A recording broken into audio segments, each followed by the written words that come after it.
mga ka-viral and welcome back again to this YouTube channel. Latest update na naman tayo ngayon. Mainit pa rin na pinag-uusapan ang impeachment trial na isinusulong ng taga-kamara laban kay VP Sara Duterte. Ito ay pagkatapos na wala pa ring aksyon dito ang Senado pagkatapos nilang ma-received ang impeachment papers. Kinuwestiyon ni Representative Nery Colmenares sa Senate President Cheese Escudero dahil sa walang aksyon nila sa Senado upang madaliin na at simulan na ang impeachment process. At huwag na antayin ang pag-resume ng Senate session sa darating na Hunyo. Subalit Senate President Cheese Escudero bumuelta dito at sinagot ang pambabatiko sa kanila na taga-Kongreso at ang sumusulong sa impeachment laban kay VP Sara Duterte. Aniya ay hindi nila pwedeng madaliin ang proseso dahil merong rules ang Senate na kanilang sinusunod na hindi maaring labagin. Subalit tila maraming netizens ang nakapansin na tila sadyang dinidelay ang impeachment ni VP Sara at maraming taga-Senado ang pabor na huwag na i-impeach ang Vice Presidente. Ang pinagtatalunan ngayon ay ang constitutional term na forthwith na ayon kay former Chief Justice Morales ay ang meaning nito sa Black Dictionary ay immediate or reasonable delay. Samantala, VP Sara Duterte ay may buwelta laban sa gustong magpa-impeach sa kanya. Nasa labas ng bansa pa rin ang Vice Presidente at tila walang pakialam sa ibang binabato sa kanya. Naghain na rin ng petisyon ang mga Mindanaoan lawyer na sa Korte Suprema upang ireklamo ang di umano'y defective at walang basihan na laman ng articles of impeachment ng Kamara laban kay VP Sara Duterte. Si Nery bilang ano? Bayan muna. Position paper ng bayan muna, sir. Well, tatanggapin namin yon. I-refer ko yun sa Committee on Rules at sa legal team ng Senado para gumawa ng karampatang sagot at matimbang yung kanyang mungkahi. Pero may balik na tanong ako kay Congressman Nery. Ang nakalagay sa rules ng Senate shall proceed with trial forthwith. Di ba? Next po, from... Ang nakalagay sa rules ng House shall be immediately referred to the Speaker. Ginagamit yung salitang immediately, ha? Sila ngayon para madaliin kami, samantalang sila naman ay tila hindi nagmamadali. Kaugnay sa kanilang reklamo mismo.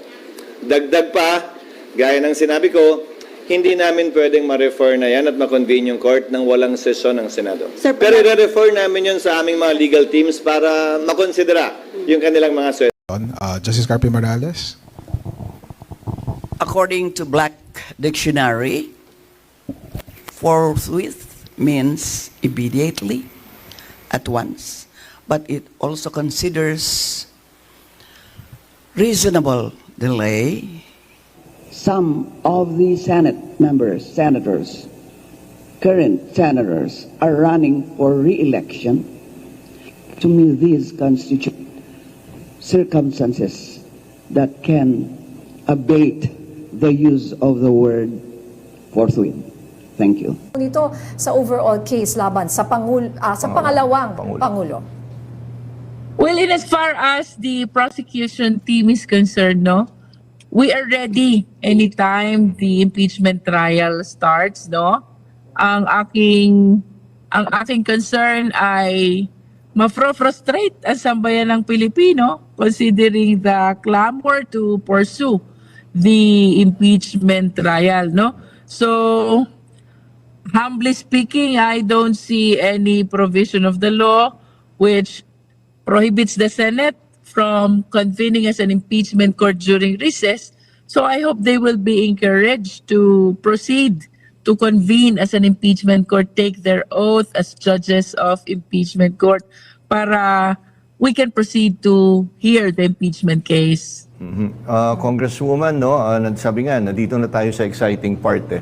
Pero kayo po bilang kasama doon sa prosecution team, doon sa 11 members po, gano'n na kayo kahanda para kung sakali magsimula na yung trial po?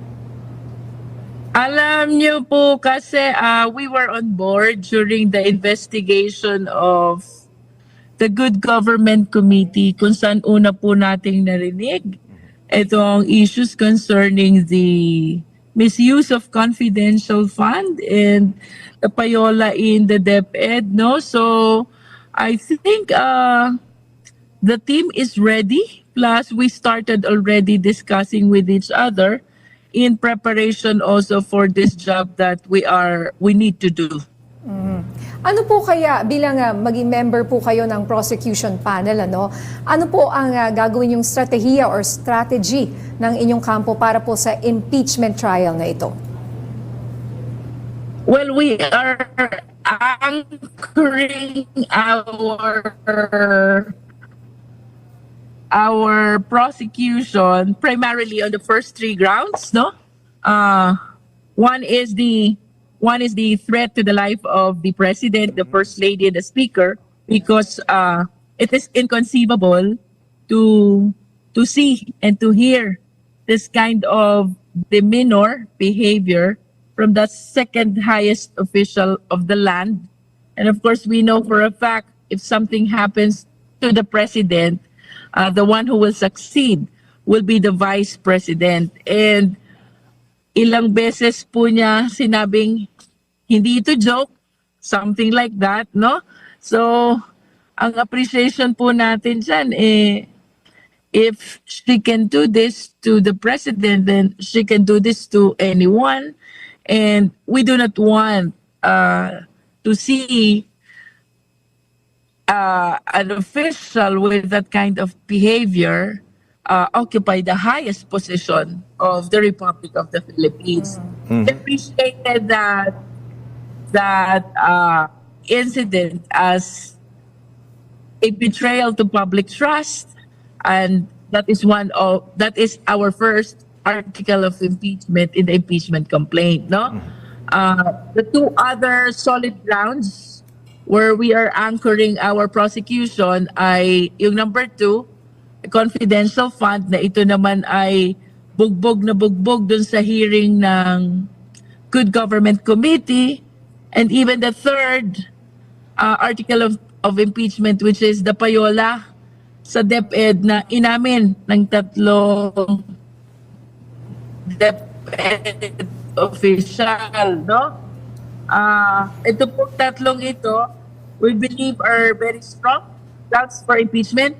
Bagaman for the 4th until the 7th ground for impeachment, we will need to resort to modes of discovery to come up with additional documents to support our allegation or grounds for impeachment. Congresswoman, last question na lang po mula sa amin po. Kung sakali kasi, ito medyo nasa gitna, kunyari hindi matapos dito sa 19th Congress at sumampa siya sa 20th Congress, paano ho yung magiging composition ng prosecution team? Posibly ba iba? Kasi I believe yung iba po siya na kumakandidato. Paano po yan makaka-apekto po? I hope all of us will win. So Otherwise, the House will elect replacement of prosecutors for those members of the House who will not make it this coming 2025 election.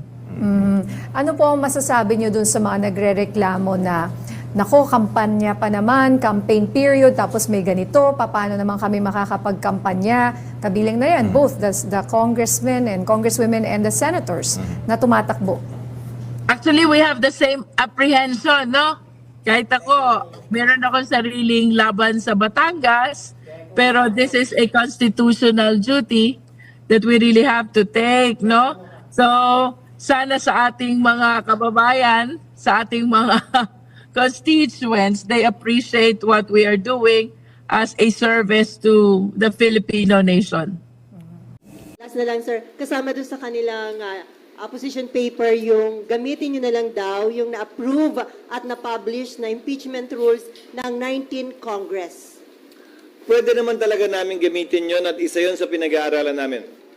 Dahil pag may binago kami sa rules na makakaapekto sa substantive rights ng kasalukuyang nasasakdal na si VP Sara, baka magreklamo na naman siya na, uy, binago lang talaga to para sa akin. Sadyang para patamaan ako, gamitin laban sa akin. So isa yun sa konsiderasyon sa pagbabago namin ng rules.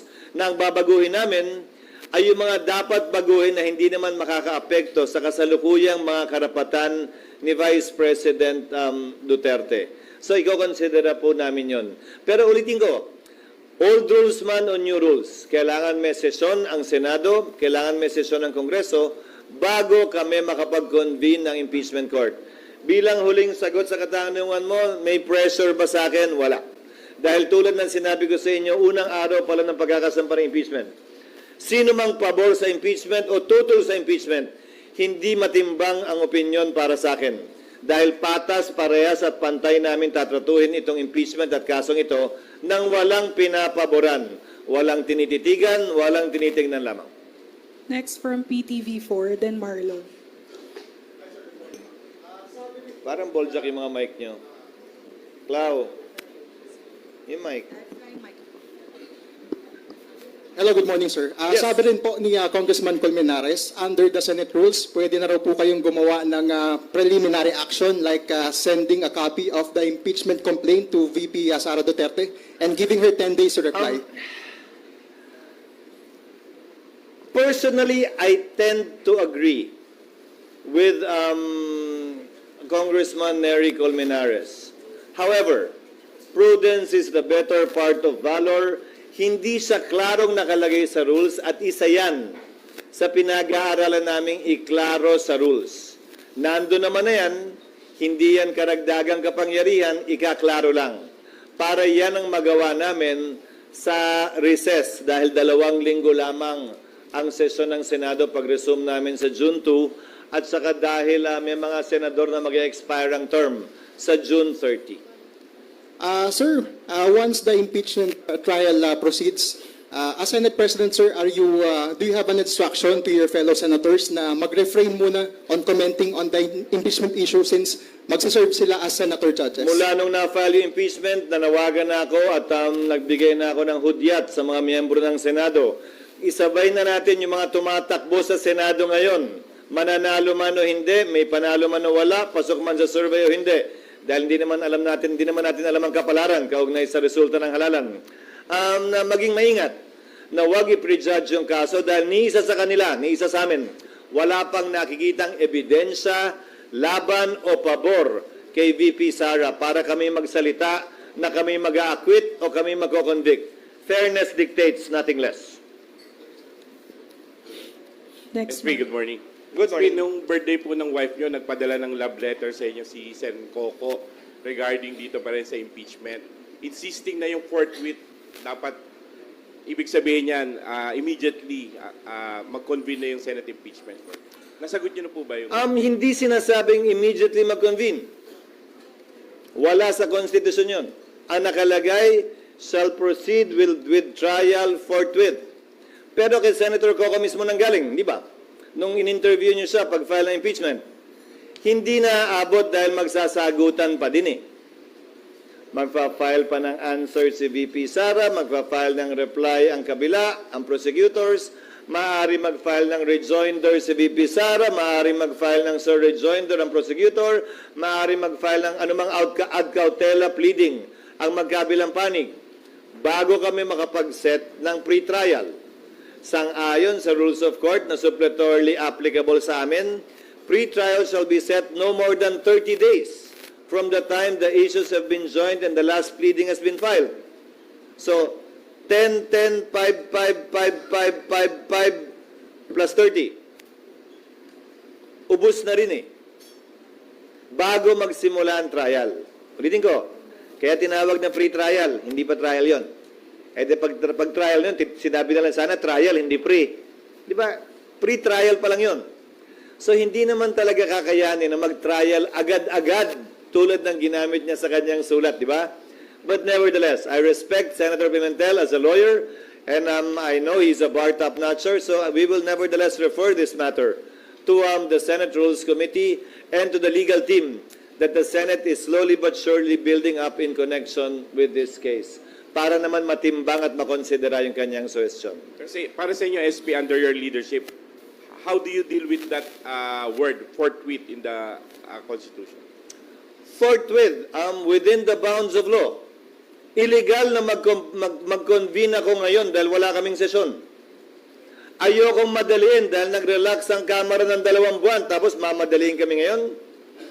Pangatlo, bakit iba ang pagtrato ko sa kaso ni VP Sara sa pagtrato ng Senado noon sa mga naunang impeachment?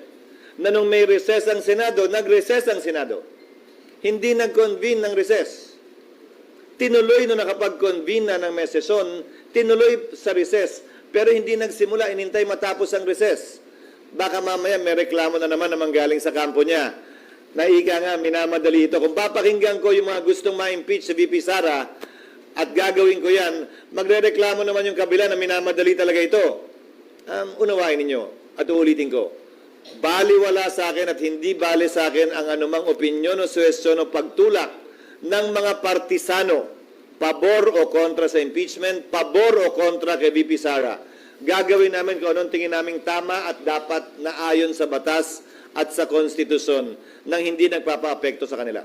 Sir, will you ask the President to have a special session of Congress? No. I said that already because under the Constitution, I can only ask for that with after consultation with the majority and minority floor leaders and with the consent of the Speaker of the House for urgent legislation. You yourselves already know that impeachment is totally different from legislation or the passing of laws. Thank you, SP. Ma'am Camille, then Ma'am Nympha. Just to add, Hello? the Constitution said, a special session can be convened in case of vacancy in the position of President or Vice President, which includes the possibility of impeachment. But still, the framers did not say that the Senate President can can ask for a special session for the purpose of conducting an impeachment trial. That was clearly excluded by the framers of the Constitution, knowing fully well that that situation is possible. So you have to understand, when I'm strictly following the Constitution, it's only for urgent legislation that I can request for a special session. Ma'am Camille. SP, do you foresee a legal challenge if the Senate does not take any action before? Yes, posible po. Pero ayoko maghamon at ayokong i-assume. Kung mangyayari man yan, tatayo muli ang Solzen bilang abogado ng Senado. Pero may tanong ako. Doon sa mga nagsasabing hindi tatawid ito, anong gusto nilang gawin namin? Pagdating ng June 30, parang grade 3, grade 1, finish or not finish, pass your paper. Tapos man o hindi ang prosecution, tapos man o hindi ang depensa, gusto niyo magbotohan na kami? Tapos man o hindi ang depensa at prosecution, gusto niyo ba i-dismiss na namin to dahil wala na, June 30 na eh. The law, as a principle, frowns upon not completing what has been started. Sa simpleng pananalita, kasabihan ika nga ng matatanda, kung ano ang sinimulan dapat tapusin. Prinsipyo yan sa ilalim ng ating batas na umiiral. Wala mang eksaktong probisyon. Pero kung hindi pa rin kumbinsido at nag-iisip pa rin yung iba kung tatawid nga ba ito o hindi, pues sana noon pa nagreklamo sila kaugnay ng mga SET, Senate Electoral Tribunal cases. Yung SET cases na pinoprotesta ang isang senador na nanalo para sa termino ng 6 na taon. Ilang beses nang lumampas yan ng Kongreso. Tumawid ng Kongreso yung mga kasong yan. Nagpalit yung mga miyembro ng SET ng iba't ibang senador. Nagpalit yung miyembro ng SET ng iba't ibang justice ng Supreme Court. May nagreklamo bang hindi tumawid? May nag-question bang hindi tumawid? May nagsabi bang bawal yon? Wala naman. Ngayon, inuunawa ko na siyempre, highly politically charged to, may magko-question palagi. At hayaan natin ang Korte Suprema magpasa at mag-decide. Pero sa parte ng Senado, klaro sa aming isipan na may basehan at batayan ang aming paniniwala at prinsipyo na ito'y tatawid sa Kongreso. Dahil wala dapat sinisimulang paglilitis ang Senado, kaugnay ng impeachment o ano paman na hindi dapat tinatapos. Another question, Senator. Yes, ma'am.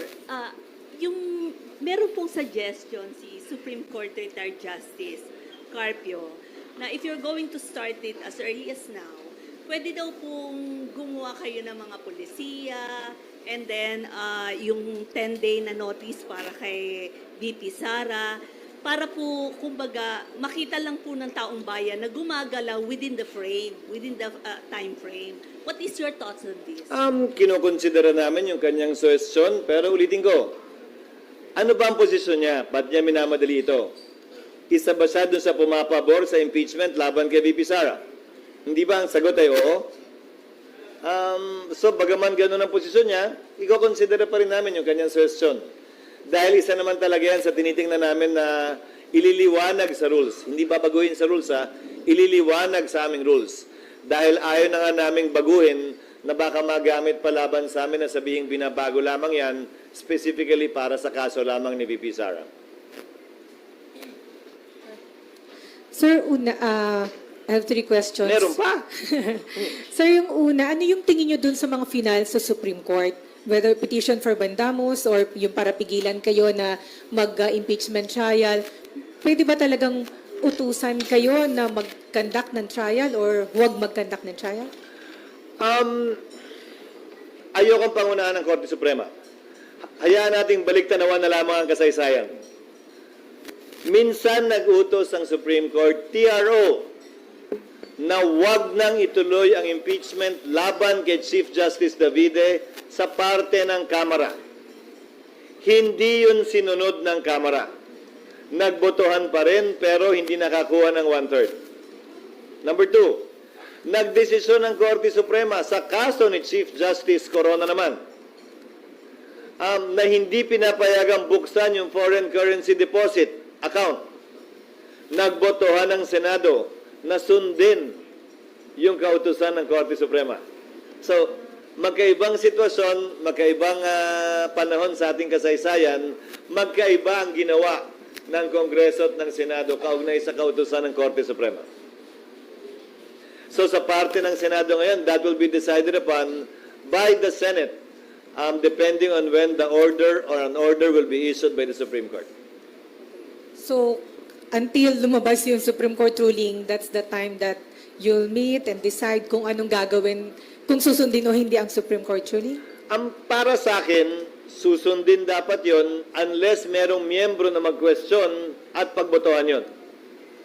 Again, the decision of the presiding officer is not final. It's the decision of the impeachment court as a body that will be final, whether I agree with it or not. Okay. But if you ask me, we should follow the Supreme Court decisions on this matter as a general rule. Okay. And kasi, bakit ganun? So, ibig sabihin, depende din kasi sa mga nakaupong justices. Depende at kung sa pananaw namin ay tama ba yun o baliwala naman din. Kamukha na rin na impeachment complaint sa Kamara. Nagbotohan pa rin, pero hindi naman naka 1/3, so yung resulta pareho lang din. And then, sir, kailan ninyo padadalhan ng articles of impeachment si Vice President Sara for her to reply? Ano ba yung procedure? Do you still have to approve the amended impeachment? Ulitin ko, kung ako tatanungin mo, sa tingin ko pwede na. Sang-ayon naman ako sa posisyon ng ilang mga abogado kaugnay sa bagay na yan. Again, gusto ko lang maging maingat. Dahil may provision sa aming rules that the Senate President shall take proper order of the subject of impeachment. Hindi lang kinlaro kasi kung anong saklaw ng kapangyarihang ito. Yun yung gusto lang namin i-expound sa rules, nakasama na ito doon. Kasi baka simula pa lang, ayokong bigyan ng rason ang nasasakdal si VP Sara na umakyat na naman sa Korte Suprema. At magkaroon na naman ng pagkakataong makialam o pakialaman kami ng Korte Suprema sa para sa akin isang klarong political process. So, magiging maingat kami sa bagay na ito. Hindi kami magiging padalos-dalos. So, ibig sabihin, SP, padadala nyo lang siya ng articles of impeachment for her to reply pagka-approve ninyo ng rules. At saka pag na-convene na yung court. Para menos, kasi ang mangyayari niyan, kada galaw, kada sasabihin, kada gagawin, baka umakyat na umakyat sa Korte Suprema yan Babawasan na namin yon. Titiyakin namin na magiging patas kami. Justice Carpio Morales. According to Black Dictionary, forthwith means immediately, at once, but it also considers reasonable delay. Some of the senators, current senators, are running for re-election. To me, these constitute circumstances that can abate the use of the word forthwith. Thank you. Thank you, Justice. Prof. Gwen, Prof. Te. Thank you, Justice. My understanding of the word for used in the Constitution is not just immediately, but also a sense, as Justice Carpio Morales pointed out, reasonableness, that it means avoidance, undue delay. So that if the action of the Senate is not animated or motivated by imposing undue delay in commencing the proceedings, I think they would well be in compliance with the constitutional mandate to proceed with the impeachment trial forthwith. Thank you, Prof. As litigators would know, often when you go before a court and ask for time, the court will usually ask you if you're trying to delay the proceedings. So the question of forthwith, I think, also goes into motivation or intent, or things that you can foresee or cannot foresee. So I would agree with Justice Carpio Morales that while it would mean by ordinary meaning, immediately, but it also takes into account circumstances. It also takes into account reason, and it takes into account things that the Senate cannot control, like the recess. The objective circumstances being that the transmittal was made on the last day of the session, and they had gone into recess before they had referred it to the impeachment court.